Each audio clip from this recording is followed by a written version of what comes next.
The real Kerala story എന്ന വിഷയത്തിൽ പ്രഭാഷണം നടത്തി.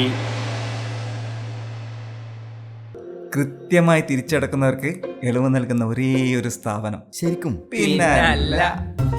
പയ്യന്നൂർ കാർഷിക വികസന ബാങ്ക്, ജനഹിതമറിയുന്ന bank. Kerala gazetted officers association Payyanur area കമ്മിറ്റിയുടെ ആഭിമുഖ്യത്തിൽ വളരണം കേരളം തുടരണം ബദലുകൾ ദി റിയൽ കേരള സ്റ്റോറി എന്ന വിഷയത്തിൽ പ്രഭാഷണം നടത്തി. പയ്യന്നൂർ പഴയ ബസ് സ്റ്റാൻഡ് പരിസരത്ത് നടന്ന പരിപാടിയിൽ ജയചന്ദ്രൻ നെരുവമ്പുറം പ്രഭാഷണം നടത്തി. നിങ്ങളൊക്കെ തീർച്ചയായിട്ടും പലപ്പോഴും കേരളത്തിന് പുറത്തോട്ട് സഞ്ചരിച്ചിട്ടുണ്ടാവും. ആ സഞ്ചാരത്തിൽ നിങ്ങൾ കണ്ട മറ്റു സംസ്ഥാനങ്ങളിലെ ജീവിതവും കേരളത്തിന്റെ ജീവിതവും വേറിട്ട് നിൽക്കുന്നത് എന്തുകൊണ്ടാണ്? ചില ആളുകൾ പറയും അതൊക്കെ സ്വാഭാവികമാണ്, കാലം കഴിയും തോറും മാറ്റങ്ങൾ ഉണ്ടാവും. പിന്നെ ഇവിടുന്ന് കുറെ ആളുകൾ ഗൾഫിൽ പോയിട്ടാണ് അവർ കൊണ്ടുവന്ന പണം കൊണ്ടാണ് കേരളം ഇങ്ങനെ ഉണ്ടായത്. അല്ലാണ്ട് നിങ്ങൾ ഈ പറയുന്നത് പോലെ ഇടതുപക്ഷക്കാരോ കമ്മ്യൂണിസ്റ്റുകാരോ രാഷ്ട്രീയക്കാരോ ഒന്നും ചെയ്തിട്ടല്ല ഈ കേരളം ഇങ്ങനെ ആയത് എന്ന വാദം നിങ്ങൾ നിരന്തരം കേൾക്കുന്നുണ്ടാവും. സോഷ്യൽ മീഡിയയിലൊക്കെ കേൾക്കാം. ഗൾഫിൽ പോയി മനുഷ്യൻ. അപ്പൊ ഞാൻ ഈ അടുത്ത കാലത്ത് ഒരാൾ ഇങ്ങനെ പറയുമ്പോൾ അയാളോട് ചോദിച്ചു, അങ്ങനെയാണെങ്കിൽ സുഹൃത്തെ, കേരളത്തിന് പുറത്തുള്ള ആളുകൾക്കൊന്നും പാസ്പോർട്ട് അനുവദിക്കാറുണ്ടായിരുന്നില്ലേ? ഇന്ത്യ ഗവൺമെന്റിന്റെ കീഴിലാണല്ലോ ഈ മനുഷ്യരെല്ലാം. അങ്ങനെ ഇരിക്കുന്ന മനുഷ്യരിൽ കേരളക്കാർക്ക് മാത്രമായിട്ട് അങ്ങനെ ഒരു സൗകര്യം എന്തുകൊണ്ടുണ്ടായി? എന്തുകൊണ്ടാണ് കേരളത്തിന് പുറത്തുള്ള മനുഷ്യർക്ക് അതിന് പറ്റാതെ പോയത്?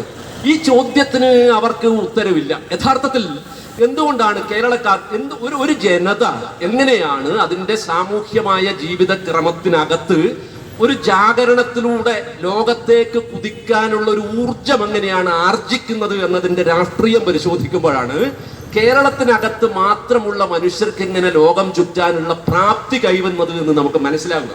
അത് നമ്മൾ പരിശോധിക്കേണ്ടത്. ഇപ്പൊ ഞാൻ പലപ്പോഴും പറയാറുണ്ട്, ഇപ്പൊ കേരളത്തിൽ ഇടതുപക്ഷം കമ്മ്യൂണിസ്റ്റുകാർ അധികാരത്തിൽ വന്നതുകൊണ്ട് കൂടിയാണ് ഈ സമഗ്രമായ മാറ്റം ഉണ്ടാവുന്നത്. അതിന്റെ ഉദാഹരണം ഞാൻ പറയാം. ഇപ്പൊ കേരളം 57-ലാണ് കമ്മ്യൂണിസ്റ്റുകാർ അധികാരത്തിൽ വരുന്നത്. ആ വരുന്ന ഘട്ടത്തിൽ തന്നെ എങ്ങനെയാണ് കേരളത്തെ ഒരു ആധുനിക സമൂഹമായി പരിവർത്തിക്കുക എന്ന ആലോചനയിൽ നിന്ന് അടിസ്ഥാനപരമായ പല പദ്ധതികളും കൊണ്ട് നടപ്പിലാക്കുന്നുണ്ട്.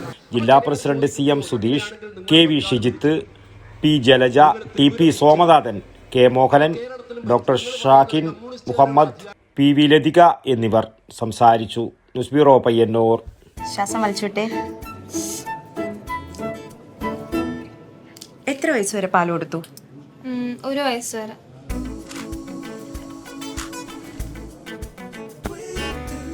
കണ്ടില്ലേ, ഇപ്പോഴത്തെ കുട്ടികളുടെ IQ ലെവൽ വളരെ ഹൈ ആണ്. അത് നിലനിർത്തണമെങ്കിൽ പ്രോട്ടീനും കാൽസ്യവും അടങ്ങിയ ശുദ്ധമായ പശുവിൻ പാൽ ദിവസവും കൊടുക്കും.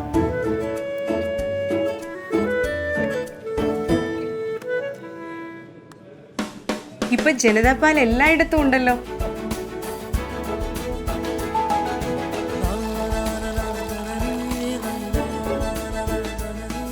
നിങ്ങൾ കഴിക്കണം. ജനതയുടെ പാലും നെയ്യും ഭക്ഷണത്തിന്റെ ഭാഗമാക്കണം. ആരോഗ്യമുള്ളവർക്കേ നാളെയുള്ളൂ.